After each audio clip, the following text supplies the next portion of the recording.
चलो study question number 6। देखो whether -150 is a term of this AP और not. Question number 6 से आज स्टार्ट कर रहे हैं। तो -150 इस एपी का टर्म है कि नहीं वो पता लगाना है। हम क्या करेंगे, -150 को इसका nth टर्म मान लेते हैं। तो क्वेश्चन नंबर 6 में लेट इस एपी का जो nth टर्म है वो -150 है, ऐसा मान लेते हैं और n फाइंड करते हैं। अब n अगर नेचुरल नंबर आता है, जैसा कि मैंने कल भी बताया था, नंबर ऑफ टर्म्स हमेशा नेचुरल नंबर होने चाहिए। अब n अगर नेचुरल नंबर आता है तो ये उस एपी का टर्म हो जाएगा, और अगर n पॉइंट में आता है, माइनस में आता है, तो फिर ये एपी का टर्म नहीं होगा। अप्लाई करते हैं formula an equal to a plus n minus 1 into d. an को पुट किया -150, a हमारा इस एपी में 11 है, नंबर ऑफ टर्म्स अननोन है, और d की value common difference second term minus first term, तो ये हो गया 8 माइनस 11 माइनस 3। अब ये बन गया लीनियर इक्वेशन वन वेरिएबल में। n की वैल्यू यहां से निकालनी है, तो ये 11 इधर शिफ्ट कर लेंगे, कितना हो गया -161 equal to -3 into n minus 1। अब ये माइनस माइनस कैंसिल, तो n माइनस 1 की वैल्यू हो जाएगी, माइनस कट चुका है, 161/3। यहां से n की वैल्यू मिलेगी 161/3 प्लस 1। इसको पॉइंट में आंसर मिलेगा, तो ये हो गया 164/3। सिंप्लीफाई करना पड़ेगा, 3 से इसको मिक्स्ड फ्रैक्शन में कन्वर्ट करना है। 54 2/3। ठीक है, तो ये देखो n की जो वैल्यू है वो नेचुरल नंबर नहीं आ रही है, पॉइंट में आ रही है। तो नंबर ऑफ टर्म्स कभी भी पॉइंट में नहीं आते। As n is not a natural number, so -150 is not a term of this given AP। -150 इस AP का टर्म नहीं है। अगर यही n हमारा 38, 90, 45 ऐसे कुछ आता, इंटीजर आता, तो बोलते हैं कि हाँ उस AP का 45th टर्म है, या जो भी n की वैल्यू आती वो वाला टर्म हो जाता। बट इसमें n की वैल्यू पॉइंट में आ रही है। अब क्लास में पॉइंट में तो बच्चे नहीं आते, 54 बच्चे हो सकते हैं, 55 हो सकते हैं, बट क्लास में 54.6 बच्चे नहीं हो सकते। तो नंबर ऑफ टर्म्स कभी भी इंटीजर, कभी भी नेचुरल नंबर ही आना चाहिए। तो ये क्वेश्चन क्लियर? Yes sir. तो क्वेश्चन नंबर 7 पे चलते हैं।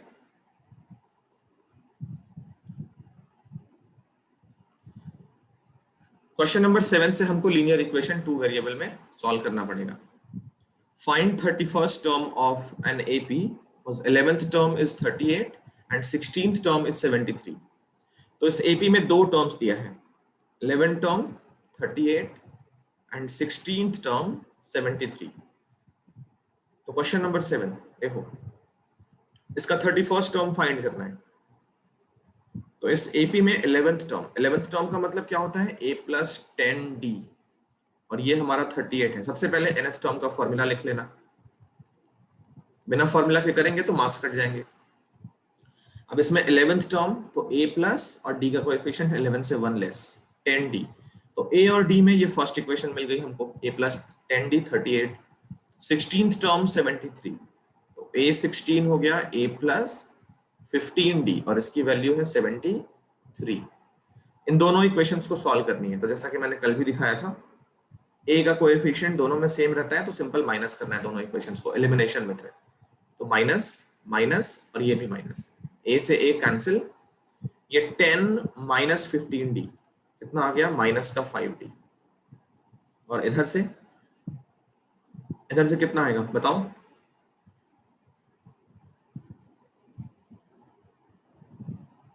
-45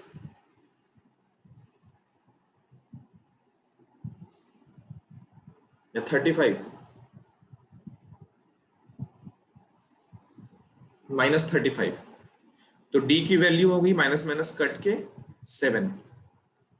अब d मिल गया, दोनों इक्वेशन में कहीं भी पुट करेंगे a मिल जाएगा।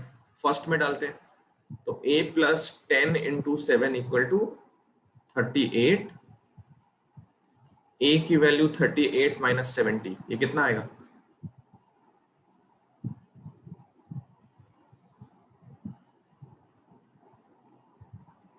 -32। सही है ना? एक बार देख लो।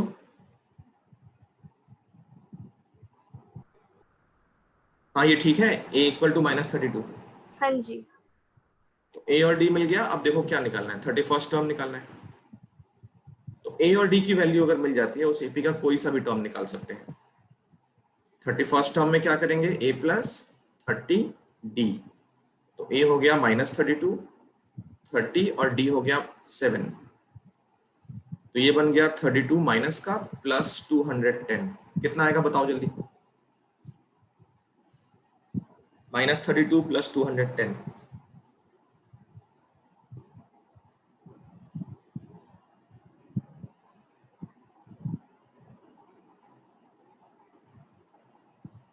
178। 178। एक बार कैलकुलेशंस देख लेना, ठीक है? कैलकुलेशंस गलत ना हो जाए, एक बार कैलकुलेट करके देख लेना अच्छे से। ठीक है सर।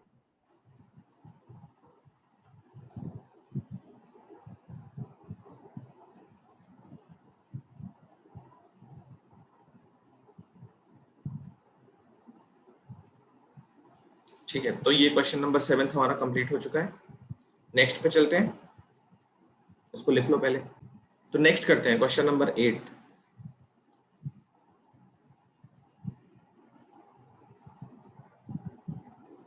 क्वेश्चन नंबर 8 भी 7 के जैसा है, ठीक है?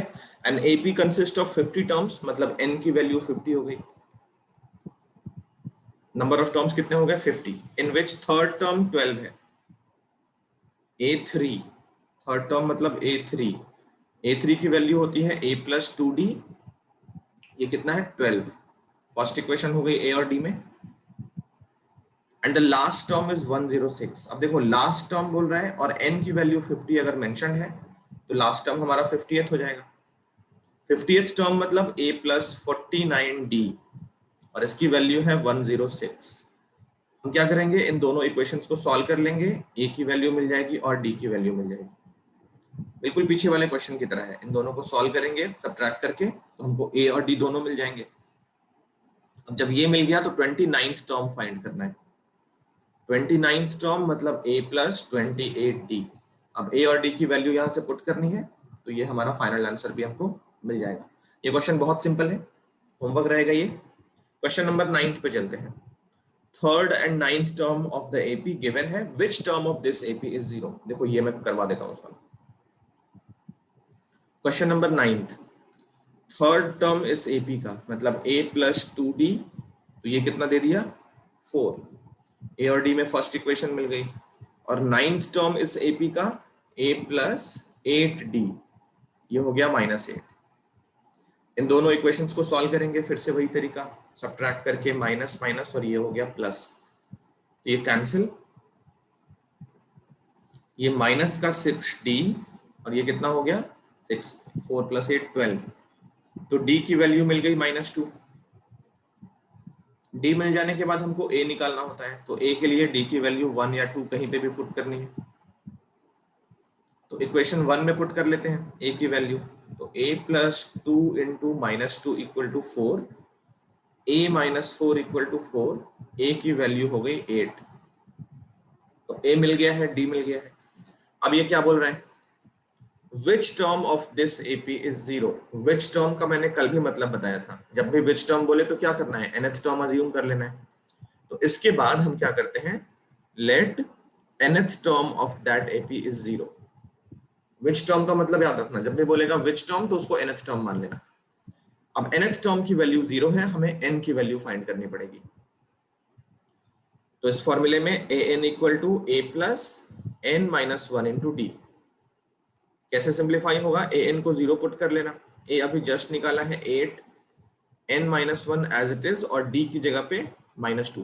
तो ये ओवरऑल एक लीनियर इक्वेशन बन गया n में। इसको सॉल्व करके हमें n की वैल्यू कैलकुलेट कर लेनी। तो n निकाल लोगे, आई थिंक बहुत सिंपल है। यहाँ तक यस कॉपी, सर। ठीक है, यहाँ तक कॉपी कर लो। चलो नेक्स्ट करते हैं। Question number 10,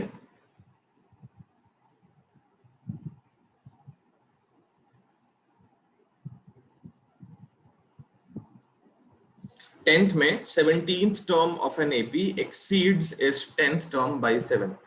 17th term of an AP exceeds its 10th term by 7. तो 17th टर्म एक्सीड करता है 10th टर्म को, that is 17th term is more than 10th term and by how much? 7. पहली line का मतलब ये हुआ, इसको मैथमेटिकल फॉर्म में हम इस तरीके से लिख सकते हैं, 17th टर्म एक्सीड्स मतलब ज्यादा है 10th टर्म से, और कितने से ज्यादा है? तो 7 से ज्यादा है.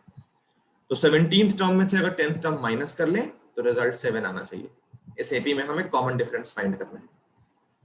तो इस LHS को सिंप्लीफाई करते हैं. 17th टर्म मतलब a plus 16d minus 10th term binomial है तो ब्रैकेट डालना जरूरी है, a प्लस 9d, ये है 7. अब इसको सिंप्लीफाई करना है तो a plus 16d minus a minus 9d equal to 7. a से a कैंसिल, 16 माइनस 9 हो गया 7d इक्वल टू 7, तो d की वैल्यू मिल गई 1. मतलब इस एपी का कॉमन डिफरेंस 1 है. एक बात यहाँ पे नोट करना चाहिए, इस इक्वेशन से a की वैल्यू कैंसिल हो जा रही है, ठीक है. तो d तो हमने निकाल लिया, बट इस एपी में फर्स्ट टर्म फाइंड करना पॉसिबल नहीं है. इस इंफॉर्मेशन के साथ कोई बोले कि इस एपी का फर्स्ट टर्म बताओ, फाइंड नहीं कर सकते. क्यों? क्योंकि a यहाँ पे कैंसिल हो जा रहा है. यहाँ पे लिख देते हैं, we can't find first term small a with this given information. कई बार पूछ लिया जाता है फर्स्ट टर्म भी फाइंड करो, कॉमन डिफरेंस भी फाइंड करो. तो कॉमन डिफरेंस तो यहां से हम निकाल सकते हैं, बट फर्स्ट टर्म इस एपी का फाइंड नहीं कर सकते, और फर्स्ट टर्म फाइंड नहीं कर सकते तो hence we can't find the AP. इसमें एपी भी हम कंस्ट्रक्ट करके नहीं बना सकते, एपी के टर्म्स भी नहीं बना सकते, क्योंकि ए और डी मिलेगा तभी हम कोई भी टर्म निकालेंगे. डी तो मिल चुका है, इसलिए इसने सिर्फ डी पूछा है. कई बार क्वेश्चन में पूछता है फाइंड द एपी, तो फाइंड द एपी पूछता है, इसका मतलब डी भी निकालना होता है, ए भी निकालना होता है, स्टार्टिंग के 3-4 टर्म्स लिखने होते हैं, फिर कॉमा से सेपरेट कर देना होता है. तो इसमें सिर्फ इसने कॉमन डिफरेंस पूछा, यही रीजन है कि हम ए फाइंड नहीं कर सकते और एपी भी नहीं बना सकते. तो ये क्वेश्चन नंबर 10 था, इसको भी कॉपी कर लो. नेक्स्ट है question number 11, which term of this AP will be 132 more than its 54th term. तो इसका भी मैं इक्वेशन बना देता हूँ, बहुत सिंपल क्वेश्चन है. इन सब में linear equation 1 variable, linear equation 2 variable, ये सब हमको पता होना चाहिए. तो which term of this AP, जो AP है वो लिख लो, 3, 15, 27, 29 डैश डैश डैश, ये AP है. इस AP का which term फिर आ गया, तो हम क्या करेंगे? nth टर्म अज्यूम करेंगे. तो हम ये मान लेते हैं इस एपी का nth term is 132 more than its 54th term. तो इसको मैथमेटिकल फॉर्म में कैसे लिखेंगे? लेट nth टर्म इज मतलब equal to 132 more than its 54th term. तो ये हमने लिख लिया, nth term is equal to 54 term plus 132, और यहां से n फाइंड कर लेंगे. तो देखो nth टर्म का मतलब a plus n minus 1 into D, ये 132, और 54 टर्म का मतलब a प्लस 53d. इसमें क्या होता है, a से a कैंसिल हो गया दोनों साइड से, तो ये बच गया n minus 1 into d equal to 132 plus 53d. AP का फर्स्ट टर्म वैसे चाहिए नहीं, फिर भी निकाल लेते हैं 3, और कॉमन डिफरेंस तो second term minus first term, 15 minus 3 is 12. अब इस पूरे में d की वैल्यू हमको 12 पुट करनी है और n की वैल्यू फाइंड करनी है. तो देखो n minus 1 into 12 equal to 132 plus 53 multiplied by 12. तो ये हो गया 12n minus 12 equal to 132 plus 53 को 12 से मल्टीप्लाई करना है, 636. तो ये 12n की वैल्यू, ये 12 इधर चला गया, तो 132 प्लस 636 प्लस 12, ये सारा एक बार में ऐड करना है.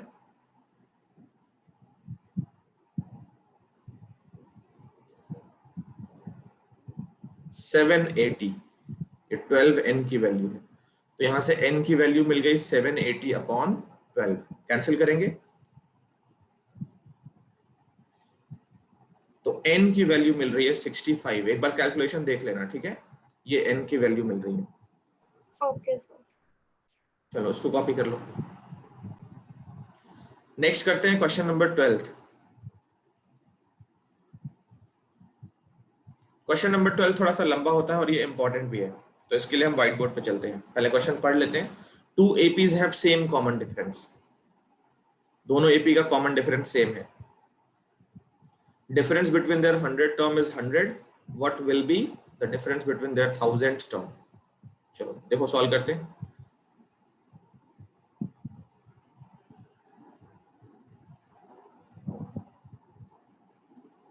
Question number 12। 12th में ये बोल रहा है two APs have same common difference, what will be the difference between their 1000 term if difference between their 100 term is 100। तो दो एपीज है ना, उन दोनों एपीज में जो टर्म्स होते हैं, first number, second number, D, ये सारे को हम डिफाइन करते हैं पहले। Let for the first AP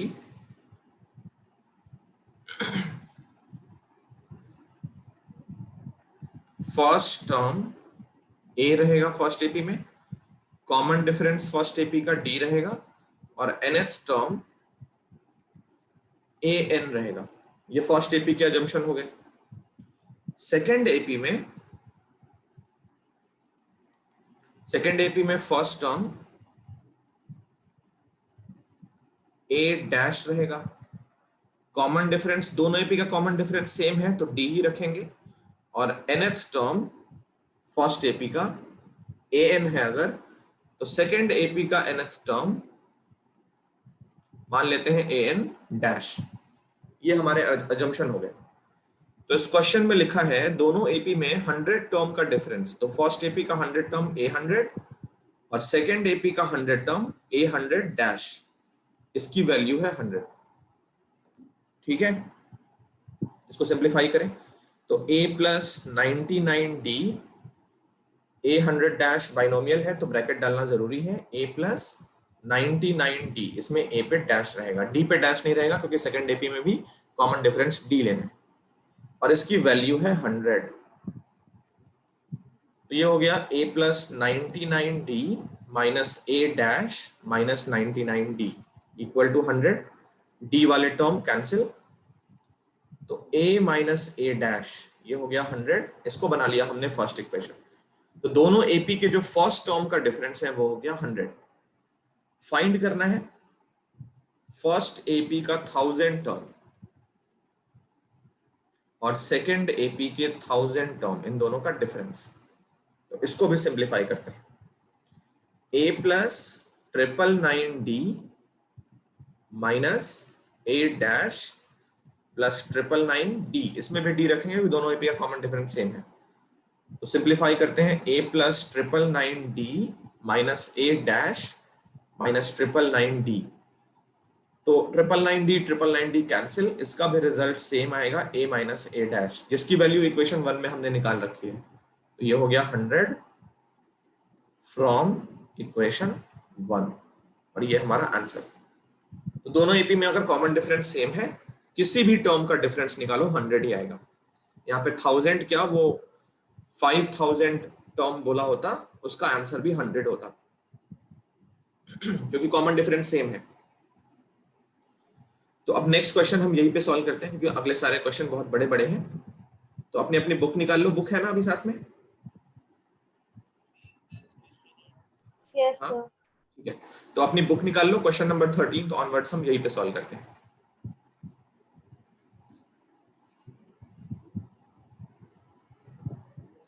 question number 13,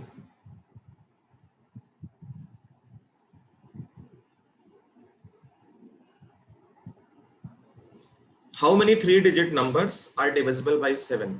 question है how many 3-digit numbers are divisible by 7। 3 digit के कितने नंबर 7 से डिविजिबल है? सबसे पहले हम उन नंबर्स को सीरीज बनानी है, उन नंबर्स का एपी फॉर्म करना है। वो एपी फॉर्म भी होगा कि नहीं वो भी देखेंगे पहले। तो 3 डिजिट नंबर्स कहां से स्टार्ट होते हैं बताओ? क्या सर? 3 डिजिट के नंबर्स कहां से स्टार्ट होते हैं? 100 के बाद। 100 से। 100, 101 और कहां तक एंड होते हैं? इन्फिनाइट। 3 digit number. हाँ 1000 तक। 1000 तो 4 डिजिट हो जाएगा ना। तो 99 तक खत्म होता है ना। 999, ये सारे हमारे 3 डिजिट के नंबर हैं। 3 डिजिट का स्मॉलेस्ट नंबर है 100 और लार्जेस्ट नंबर है 999। इनके बीच में ऐसे नंबर्स भी होंगे जो 7 से डिविजिबल है, तो वो कितने होंगे, कितने हैं वो बताना है हमको। 3 डिजिट के नंबर कितने हैं जो 7 से डिविजिबल है? तो numbers between 100 and 99 which are divisible by 7। अच्छा, नंबर्स बिटवीन नहीं लिखेंगे, बिटवीन का मतलब इन दोनों को इंक्लूड नहीं करना है। अगर ये दोनों होते हैं 7 से डिविजिबल तो ये भी शामिल करना है, तो नंबर बिटवीन नहीं लिखेंगे। Number from 100 to 999 which are divisible by 7 कितने होंगे वो देखो। तो उसको निकालने का एक तरीका है, 100 को 7 से डिवाइड करके देखो वो डिवाइड होता है कि नहीं। तो 700 डिवाइड कर लिया इस तरीके से, 14, 98 रिमाइंडर बच गया 2। तो ये जो 2 है वो उसकी वजह से 100 7 से डिविजिबल नहीं है, तो 100 के बाद जाएंगे, फिर उसके बाद 101 को डिवाइड करेंगे, नहीं लगेगा तो 102 पे जाएंगे। फर्स्ट नंबर हमको चाहिए इनके बीच में जो 7 से डिविजिबल हो। 100 तो नहीं है, 100 के बाद जाएंगे। तो तरीका क्या है निकालने का, ऐसे कहां तक करेंगे? देखो इस 2 को ना 100 में से माइनस करो, 98 आ गया। तो मतलब कहने का कि 98 जो है वो 7 का मल्टीपल है, 14th मल्टीपल है। अब अगला मल्टीपल 7 के बाद आएगा, तो 105 जो होगा वो फर्स्ट मल्टीपल होगा 7 का 100 के बाद, कि 100 डिवाइड नहीं हो रहा है तो रिमाइंडर 2 आया है। इस रिमाइंडर को 100 में से माइनस कर लो, 98 आ गया। तो 98 7 का परफेक्ट मल्टीपल है, 14th मल्टीपल है। तो ये नंबर मिल गया, 2 डिजिट में आ गया। लेकिन अब नेक्स्ट मल्टीपल कब मिलेगा? 7 और ऐड करने के बाद मिलेगा। तो इसमें 7 ऐड कर लो, 105 3 डिजिट का फर्स्ट मल्टीपल है,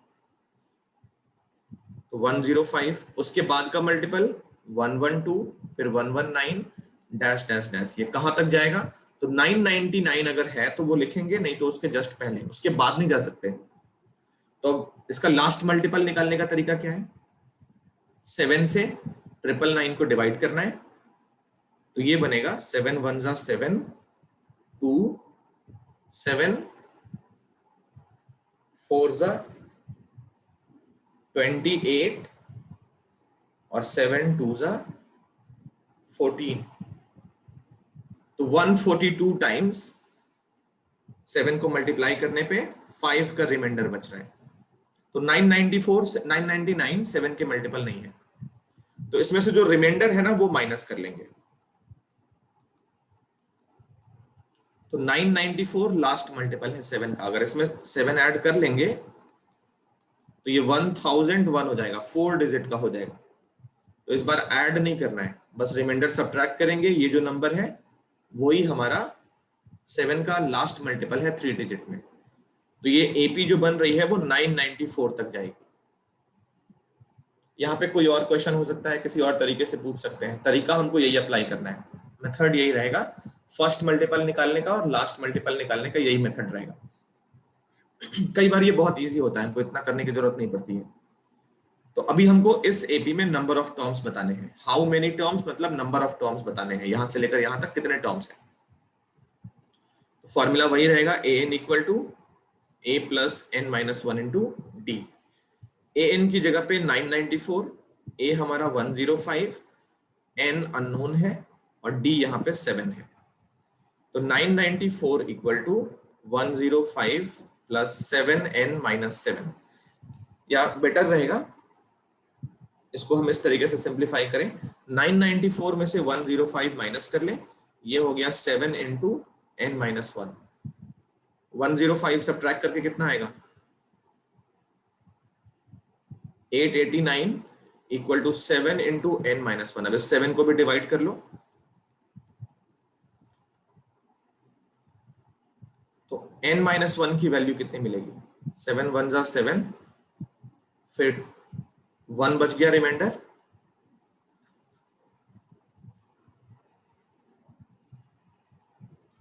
सेवन से 79, n-1 की वैल्यू मिल गई 127, तो n की वैल्यू हो गई 128। कहने का मतलब 3 से डिविजिबल 128 नंबर्स हैं, आई मीन 3 डिजिट के 7 से डिविजिबल 128 नंबर्स हैं। ये हो गया आंसर, ये हमारा रफ वर्क था। आया समझ में? Yes sir. Question number 14। Question number 14 ये मैं होमवर्क देने वाला हूं। How many multiples of 4 lie between 10 से लेकर 250? तो 10 और 250 इन दोनों के बीच में लिखा है। How many multiples of 4, how many multiples of 4 lie between 10 and 250? तो इसमें बिटवीन लिखा है, बिटवीन लिखा है कहने का मतलब 10 और 250 एक्सक्लूडेड है। वैसे तो वो 4 से डिविजिबल नहीं है, बट अगर होंगे तो भी नहीं लेंगे, क्योंकि बिटवीन लिखा है। इनके बीच में कितने नंबर्स हैं? तो अगर ये 8 से लेके 248 होता तो दोनों एक्सक्लूड करते, उसके बीच में लिखना है। बिटवीन का मतलब ये होता है कि दोनों नंबर्स भले 4 से डिविजिबल हो, इनको शामिल नहीं करना है। तो देखो 10 से लेके 250 के बीच में 4 के मल्टीपल्स कितने हैं वो लिखेंगे। 10 के बाद, 10 के बाद का मल्टीपल 11 नहीं है, 12 है फर्स्ट मल्टीपल। एपी जो हमारी बन रही है वो कैसे बनेगी 12, फिर उसके बाद 16, फिर 20, और लास्ट कहां तक जाएगा 250 से जस्ट पहले 4 का मल्टीपल क्या है, तो इसको निकालने का वही तरीका लिखेंगे। 4 से 250, 4 6 जा 24, फिर 4 2 जा 8, तो 2 एक्स्ट्रा पार्ट है। ये 2 क्या करेंगे, ऐड नहीं करेंगे, सब्ट्रैक्ट करेंगे। पीछे वाला क्वेश्चन याद करना। तो ये 2 सब्ट्रैक्ट कर लेंगे, क्या बच जाएगा 248। ऐड करेंगे तो 250 से आगे चले जाएंगे, वो नहीं करना है। तो फिर इस एपी में हमको नंबर ऑफ टर्म्स फाइंड करना है। Find number of terms, formula क्या रहेगा, an equal to a plus n-1 into d. तो यहाँ पे 248 an हो गया, a हो गया 12, n अननोन रहेगा, और d की वैल्यू क्या हो गई 4। कैसे 16 माइनस 12 फिर से 4, तो यहाँ से हमको n की वैल्यू मिल जाएगी। आई होप ये क्वेश्चन कंप्लीट कर लोगे, बहुत सिंपल है। नेक्स्ट पे चलते हैं, question number 15।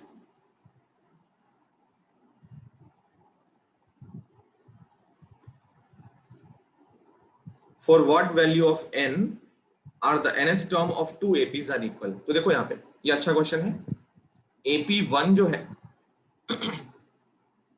63 65 67 dash dash dash, ये AP का nth टर्म, और एक दूसरी AP भी है वो 3 10 17, और इसका भी nth टर्म है। n की वैल्यू बतानी है such that nth term of these 2 APs are equal. ये AP2 है। तो मान लिया फर्स्ट AP के लिए हमारा फर्स्ट टर्म कितना हो गया 63, और कॉमन डिफरेंस कितना हो गया 65 माइनस 63 2। सेकेंड AP के फर्स्ट टर्म A डैश ले लेते हैं, वो है 3, और इसमें D डैश भी अलग होगा, ये हो गया 7। A डैश D डैश का मतलब क्लियर है, पीछे वाले क्वेश्चन में हमने अज्यूम किया था। फर्स्ट AP का first term A, common difference D, second AP का फर्स्ट टर्म A डैश, और सेकेंड AP का कॉमन डिफरेंस D डैश। यहाँ पे D भी अलग है तो D डैश ले रहे हैं। दोनों का nth टर्म सेम है, तो इसलिए उसको an और an डैश नहीं किया है। तो ATQ इस क्वेश्चन में दिया हुआ है फर्स्ट AP का nth टर्म और सेकंड AP का nth टर्म इक्वल है। फर्स्ट एपी का nth टर्म मतलब a plus n minus one into D, second AP का nth term a dash n minus one into D dash. Value put करते हैं, n find करना है हमको। फर्स्ट एपी का first term 63, n minus one, और d कितना है 2। सेकेंड एपी का first term 3, number of term unknown है, d डैश हो गया 7। इसको करना है सिंप्लीफाई, तो ये 63 plus 2n minus 2, 3 plus 7n minus 7, तो 63 माइनस 61 हो गया 61 प्लस 2n, और ये हो गया 7n माइनस 4। आगे सॉल्व करें तो n वाले टर्म्स एक साइड पे कर लो, ये देखो ये 2 इधर ले लो और इस 4 को LHS पे शिफ्ट कर लो, तो 61 plus 4 equal to 7n minus 2n, ये हो गया 65, इधर हो गया 5n, तो n की वैल्यू मिल गई 13। मतलब इन दोनों एपी का 13th टर्म अगर लिखोगे ना तो सेम रहेगा, इन दोनों एपी में 13th टर्म लिखोगे तो वो सेम आएगा। ये हो गया आंसर क्वेश्चन नंबर 15 का। नेक्स्ट क्वेश्चन नंबर 16, एक साथ कॉपी कर लेना। डिटरमाइन द एपी, इसमें एपी फाइंड करनी है। Third term is 16, third term मतलब a प्लस 2d, ये हो गया 16, a और d में first equation, and seventh term exceeds its fifth term by 12। Exceed का क्वेश्चन हमने किया है थोड़ी देर पहले। Seventh term exceed the fifth term by 12। तो ऐसे सिचुएशन को हम पहले भी डील कर चुके हैं। इसमें हमने क्या देखा है, a नहीं निकाल सकते, d निकाल सकते हैं डायरेक्टली। अगर सिर्फ ये सिचुएशन दिया हो तो इस एपी का फर्स्ट टर्म निकालना पॉसिबल नहीं है, ये हमने थोड़ी देर पहले देखा था कि कोई भी दो टर्म का डिफरेंस अगर दिया हो तो फर्स्ट टर्म निकालना पॉसिबल नहीं होता है। फर्स्ट टर्म निकालने के लिए हमको एक और कंडीशन चाहिए होती है, तो वो इस क्वेश्चन में दिया है, ये कंडीशन दी हुई है। इसको जरा एक्सपैंड करें तो a7 का मतलब a plus 6d minus a5 का मतलब a प्लस 4d, ये हो गया 12। तो a plus 6d minus a minus 4d हो गया 12। a से a कट गया, जैसा कि मैंने पहले बताया था। सिर्फ इस वाले से d निकालना पॉसिबल है, a निकालना पॉसिबल नहीं है। तो 6d माइनस 4d, ये हो गया 2d इक्वल टू 12। d की वैल्यू मिल गई 6। अब d 6 मिल गया, फर्स्ट इक्वेशन में पुट करेंगे तो a प्लस 2 इंटू 6, ये है 16। तो a plus 12 equal to 16, a की वैल्यू क्या मिल गई 4। a और d मिल गया है, हमको AP फॉर्म करनी है। तो AP का जनरल फॉर्म याद करो, first term, second term, third term, fourth term, और उसके बाद dash dash dash. First term का मतलब a, फिर a प्लस d, फिर a प्लस 2d, फिर a प्लस 3d, और उसके बाद कॉमा। चलो फाइंड करें हमारी एपी कैसी होगी। फर्स्ट टर्म हो गया 4, सेकेंड टर्म हो गया a प्लस डी, तो 4 प्लस 6 हो गया 10, फिर उसके बाद a प्लस 2d, तो 4 प्लस 6 इंटू 2, ये हो गया 16। तो दिख गया ना डिफरेंस यहाँ पे 6 का है। नेक्स्ट टर्म 22, और ये हमारा आंसर। तो क्वेश्चन कैसे कैसे पूछ सकता है, या तो a और d निकालने को बोलेगा और बोलेगा फाइंड करो 39th टर्म, तो ये निकाल लेना a और d पुट करके, अगर ऐसा पूछता है तो। कभी कभी एपी भी फॉर्म करने को बोल देता है, तो उस केस में हमको जनरल फॉर्म याद रखना पड़ता है एपी का। एपी का जनरल फॉर्म होता है a, a plus D, a plus 2d, a plus 3d, उसके बाद डैश डैश डैश। तो स्टार्टिंग के 3 से 4 टर्म लिख दो, उसके बाद डैश डैश लगा के आंसर कर दो, तो ये हमारा एपी कंप्लीट हो गया। Question number 16 clear? Yes sir. ठीक है, कॉपी कर लो। चलो next question 17th।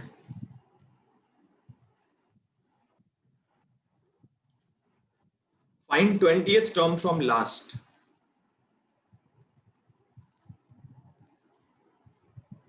20th term from last, और एपी क्या है 3, 8, 13 और डैश डैश डैश 253। देखो ये बहुत अच्छा क्वेश्चन है। इस एपी का 20th टर्म फाइंड करना है लास्ट से, इधर से 20th टर्म फाइंड करना है। तो क्या करना है, इस एपी को हम रिवर्स ऑर्डर में लिख लेंगे। Writing the AP in reverse order. 253 first term बन जाएगा अगर उल्टा करके लिख लेंगे तो, अच्छा यहां से देखो कॉमन डिफरेंस 5 है ना, 5 बढ़ रहा है, 3 से 5 बढ़ गया, फिर 8 से 5 बढ़ गया। तो इस एपी में डी की वैल्यू क्या है, 5 प्लस 5। तो 13 से 8 के पास जाना होगा, तो 13 में से 5 माइनस कर लेंगे। 253 में से 5 माइनस करके कितना आता है, 248 है ना। 5 माइनस करके पीछे वाला टर्म निकाल सकते हैं। तो इस एपी का सेकेंड टर्म हो गया 248। इस एपी का रिवर्स करके लिखने पे जो लास्ट टर्म होगा वो होगा 3। ये जो फर्स्ट टर्म है वो लास्ट टर्म बन जाएगा। अगर एपी को हम रिवर्स ऑर्डर में लिखें तो लास्ट टर्म फर्स्ट हो जाएगा, और जो फर्स्ट टर्म है गिवन एपी का वो बन जाएगा लास्ट टर्म। तो अब हमको यहां से 20th टर्म फाइंड करना है ना। तो nth टर्म का formula a plus n minus 1 into d. nth term इस एपी का 3 है, ओके। इस एपी में nth टर्म कितना है, 3 है, वो लास्ट टर्म है। तो हमको अगर 20th टर्म फाइंड करना है तो फॉर्मूला क्या होगा, a प्लस 19d। इस फॉर्मूले से हम इस एपी का 20th टर्म फाइंड कर रहे हैं। ध्यान से समझना, अगर लास्ट से निकालना है 20th टर्म और हमने एपी रिवर्स कर दी है तो आप स्टार्ट से निकाल लेंगे 20th टर्म, वो हो जाएगा आंसर। फर्स्ट टर्म इस एपी का 253। अब ये वाली एपी हम भूल जाएंगे, इसका हमको 20th टर्म चाहिए। तो फर्स्ट टर्म हो गया 253, 19 और डी की जो वैल्यू आएगी वो second term minus first term, ये -5 है। इस वाली एपी का डी नहीं लिखेंगे, ये हो गया -5। 253 माइनस 95, इसको सिंप्लीफाई कर लेंगे तो 158, ये हो जाएगा आंसर। तो इस एपी का लास्ट से 20th टर्म हो गया 158। 18th question, sum of 4th and 8th term of an AP is 24। तो 4th टर्म और 8th टर्म इनका सम है 24। 4th टर्म का मतलब a plus 3d, 8th term का मतलब a plus 7d equal to 24। तो ये हो गया 2a प्लस 7 और 3 10, d इक्वल टू 24। 2 से कॉमन करो, 2 कॉमन करके a प्लस 5d, ये 24 है। इस 2 से ये 24 कैंसिल हो गया, a प्लस 5d आ गया 12। a और d में हमारी फर्स्ट इक्वेशन आ गई। And the sum of 6th and 10th term, 6th term and 10th term इनका सम कितना है, 44। तो 6th टर्म का मतलब a प्लस 5d और a plus 9d equal to 44। 2a plus 9 और 4, 9 और 5, 14d इक्वल टू 44। यहां भी 2 कॉमन करो तो a plus 7d equal to 44 और a प्लस 7d की वैल्यू हो गई 22। दोनों इक्वेशंस बन चुकी है। हमको फर्स्ट 3 टर्म्स फाइंड करना है। तो फर्स्ट 3 टर्म्स फाइंड करने के लिए a और d चाहिए होता है। अब क्या करोगे, इन दोनों इक्वेशंस को सॉल्व करो। तो a plus 7d 22 and a plus 5d 12। दो इक्वेशन सॉल्व करना बहुत इजी, माइनस करो दोनों को तो a से a cancel, 7d minus 5d हो गया 2d और ये हो गया 10। d की वैल्यू मिल गई 5। अब जब d 5 मिल गया तो दोनों में से किसी एक इक्वेशन में रख के a फाइंड कर सकते हैं। तो a plus 5 into 5 equal to 12 था। a की वैल्यू कितनी मिल गई, 12 माइनस 25, ये हो गया -13। तो फर्स्ट 3 टर्म्स मतलब a1 a2 और a3। a1 का मतलब a, वो हो गया -13। a2 का मतलब a प्लस d, तो -13 प्लस 5, ये हो गया -10। और a3 का मतलब a प्लस 2d, तो -13 प्लस 2 इंटू 5, ये हो गया -3। 3 टर्म्स हमारे निकल गए, -13, -10 और -3। ये हो गया आंसर। चलो लिखो यहां तक। Next question number 19th and 20th।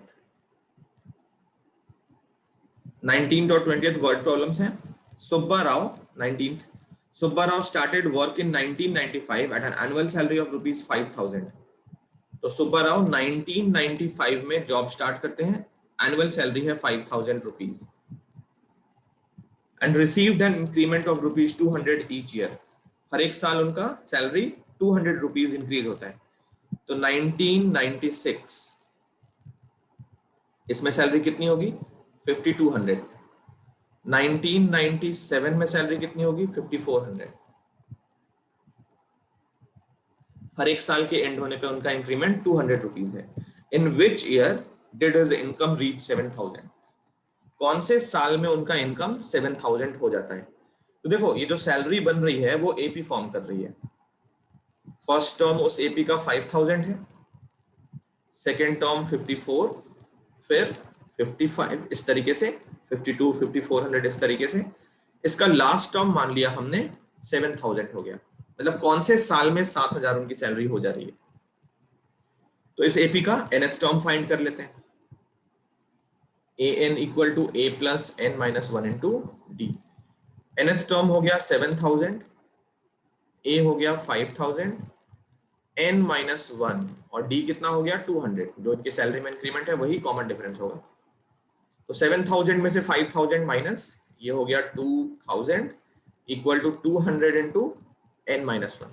n minus 1 की वैल्यू हो गई 2000 अपॉन 200, ये आ गया 10। तो n हो गया 10 प्लस 1 11। कहने का मतलब 11 ईयर्स के बाद उनकी सैलरी हो जाएगी 7000। बस इसने ये नहीं पूछा है कितने साल के बाद होगी, इसने पूछा है कौन से पर्टिकुलर ईयर में होगी। तो वो जो ईयर होगा 1995 के 11 ईयर के बाद होगा। तो 1995 प्लस 11 मतलब 2006 में उनकी सैलरी होगी 7000। ये ध्यान रखना, कई बार हम यहीं पे 11 निकाल के आंसर लिख देते हैं, ये गलत हो जाता है। उसने पूछा है कौन से पर्टिकुलर ईयर में 7000 होगी। तो 1995 के 11 साल के बाद उनकी सैलरी इतनी होगी। तो उसमें 11 ऐड करके 2006 में उनकी सैलरी 7000 हो जाएगी।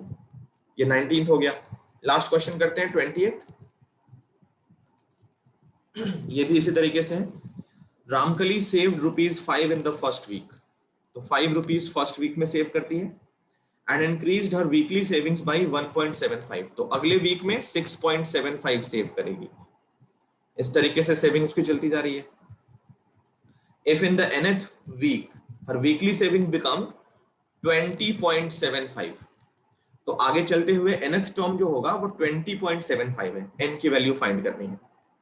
तो बहुत सिंपल सा क्वेश्चन है। इस एपी में nth टर्म हमको दे दिया, a दे दिया और कॉमन डिफरेंस भी दे दिया। nth टर्म का formula a plus n minus 1 into d. nth term है 20.75, a है 5, n यहाँ पे अननोन रहेगा, d की वैल्यू 1.75। हमको n फाइंड करना है। n मतलब कितने वीक्स में उसकी सैलरी, उसकी सेविंग्स इतनी हो जाएगी। 20.75 में से 5 माइनस करके 15.75, 1.75 इंटू n माइनस 1। तो यहां से n माइनस 1 की वैल्यू मिल गई 15.75 अपॉन 1.75। देखो डेसिमल 2 डिजिट्स पहले हैं, इसको पूरा पूरा हटा सकते हो। तो 1575 अपॉन 175, 5 से कैंसिल, 5 3 जा 15 और 5 5 जा 25, 5 3 जा 15, फिर 5 1 जा 5 एंड 5 5, 5 से कैंसिल 7 टाइम्स, 5 से 6 टाइम्स और ये 3 टाइम्स, 7 से कैंसिल 9 टाइम्स। तो n माइनस 1 की वैल्यू हो गई 9, n हो गया 10। मतलब 10th वीक में उसकी वीकली सेविंग्स इतनी हो जाएगी ₹20.75 10th वीक में। ये हो गया आंसर। तो इसको कॉपी कर लो। ठीक है, तो आई होप कॉपी कर लिए होगे। अगली क्लास पे हम इसका थर्ड एक्सरसाइज स्टार्ट करेंगे और उसमें nth टर्म का फॉर्मूला सीखेंगे, फिर क्वेश्चंस करेंगे। तो मिलते हैं फिर नेक्स्ट क्लास पे।